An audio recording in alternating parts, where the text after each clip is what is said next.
Hey guys, welcome back to the Hammer Down Pros tabletop review. As you know, we review knives here of all stripes, some of the cheaper stuff that's a good value, some of the more expensive stuff, and then some stuff that are like classic throwbacks that they don't make anymore, discontinued knives, stuff like that.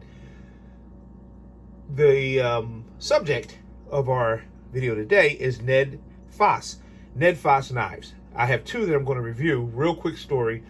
One of the two is going to go out the door probably as soon as I review it. It's going to go to a friend because, as us knife guys know, you're always supposed to keep a pocket knife in your pocket. And this guy wants to be one of us, but he always leaves the knife home. How is it an EDC if you don't see ED? Get it? So, boom. Ned Foss knives. The first knife we're going to review is the Ned Foss pocket knife.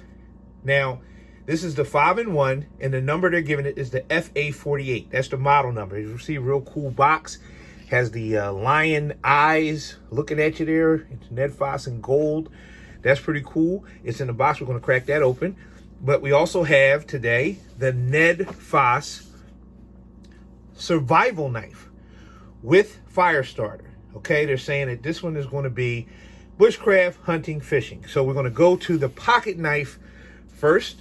That's what we're going to do. We're going to crack it open here and basically, okay, first things first, let's get this right out the way. Guys at Ned Foss, this sheath is just like beyond cheesy.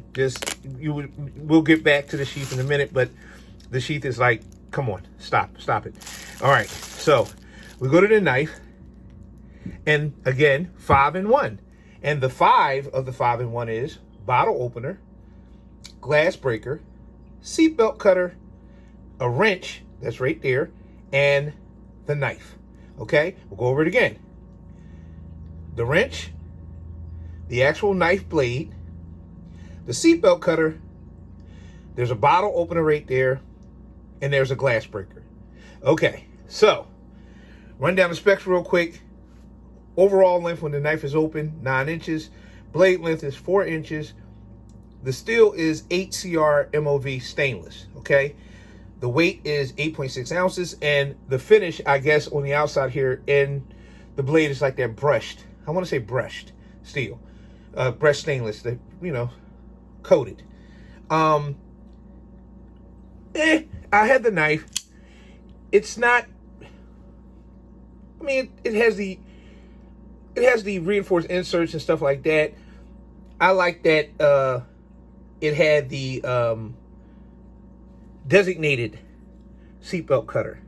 So we go here instead of, because there's sometimes you use the cheaper folding knives, the seatbelt cutter is actually a part of the blade. So you'll have the blade will come in, swing in, close, and then the blade will be in here, and it's the same blade that's the knife.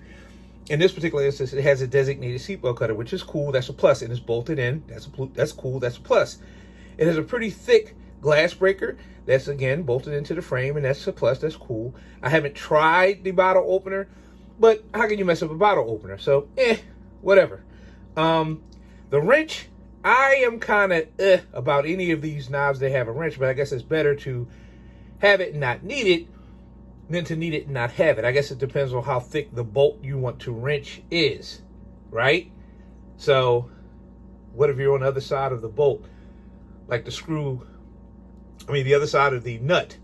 What if the screw sticks out past that? So how are you going to, I don't know. But I guess, like I said, we'll go from there. Again, cons, the cheap sheath.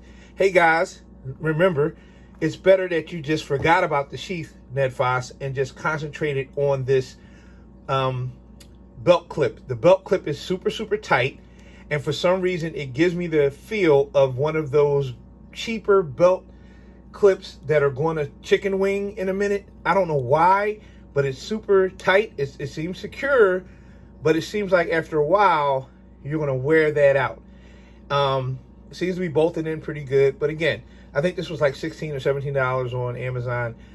I got it for him, and that is going to be it for the review of the Ned Foss 5-in-1 FA48. I guess it gets a hammer down for the price. I don't, you know what, I'll take it back. Yeah, you know what, yeah, it gets it. Boom. Let's do it. For the money you're spending, and then it's a EDC knife. There's some things they could have did better, but for now it's great. The blade is good.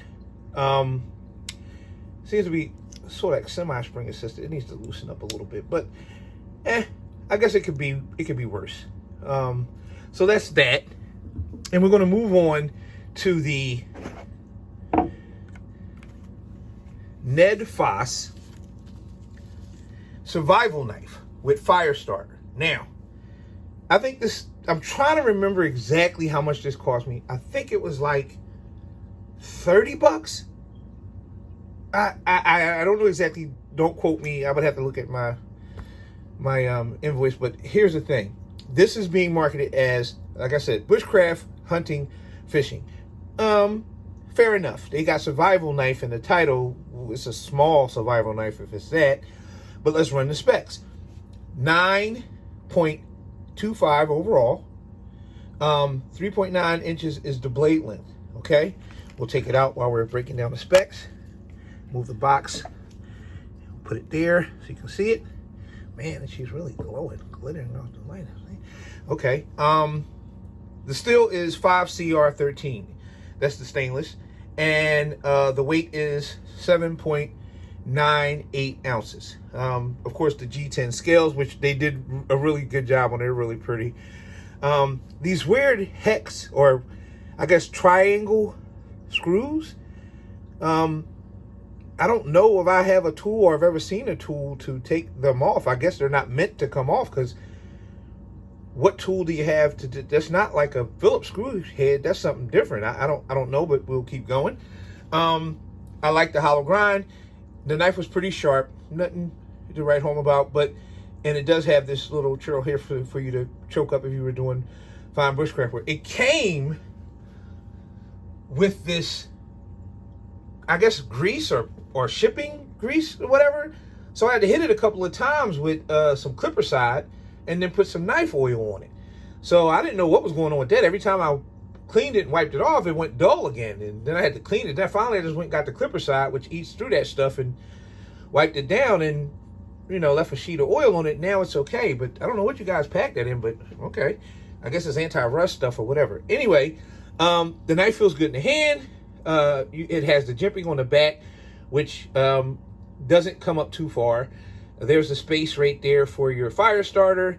Not bad. Of course, full tang, which always is a plus for me. That full tang thing. I love it.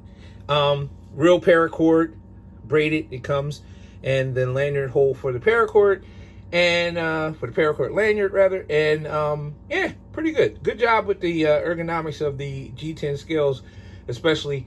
I don't think that I would kind of tense up with constant work if I was steadily doing something. I don't know. I guess it's, well, okay. For the money, it's not bad. Not bad at all.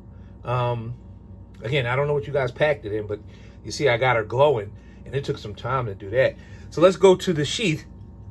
The sheath is a Kydex sheath with a fire starter. Not a bad sheath at all. Sheath with a tech lock. And you see the tech lock back there, and it's in there, and I want to. That's pretty good. The push-in tech lock, and listen, adjust it. There's a belt spacers, and there's your fire starter.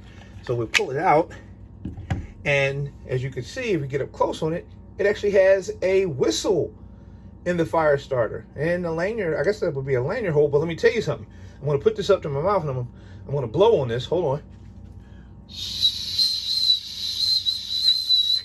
And what I can only assume is going on is I would need to take like some kind of small needle or something and go up in there and probably clean the plastic from when they manufactured. They probably got like a pieces of plastic or some debris up in there from the manufacturing process, and just clean that out. But other than that, pretty good. Fire starter holder, molded or integrated into the sheath, and it's not going to go anywhere, and that's pretty cool. So I'll turn it the other way because she's glowing again. What were we thinking here? What do we think here? Okay, let's say we'll go with the bushcraft, hunting, fishing. Survival knife is a little small for that, unless it's a small survival knife. Like, say small survival knife. So yeah, Ned Foss did a good job with this one. I don't have a problem with it. I really like the G10s. If you ask my favorite part of the knife, it's the molding of the scales. I would have liked it to be a little fatter for the guys with bigger hands. You don't want that hand fatigue to kick in when you're sitting there and you're trying to get it to, go do what you want it to do. Other than that, pretty good. This gets the hammer down. Seal of approval. And yeah, we're going to rock with that. So we're going to put this here. Get one more view of the sheath. I really like the sheath with the push tech lock. Look at that. Push it, and not bad. And we're going to get our folder back on screen. And yeah, Ned Foss day. Ned Foss, you make it. You make it past the finish line here. And I don't have any problem with if you were to say you were spending the money on it. Nice budget knives. Let's put them in that category. Nice budget knives. If you had your druthers, would you choose another brand? I guess it would depend on your pocket, your wallet. But we can't brush them aside. They're doing a great job, especially with this. I decided to keep this. I was going to give him both. I'm not. He can have that as a pocket knife to use at work. I'm keeping that. Yeah, I like it. So guys, that's going to do it for this one. Ned Foss Day. Ned Foss Day on Hammer Down Pro. And yeah, don't forget, cut away. And I'll see you next time. Peace.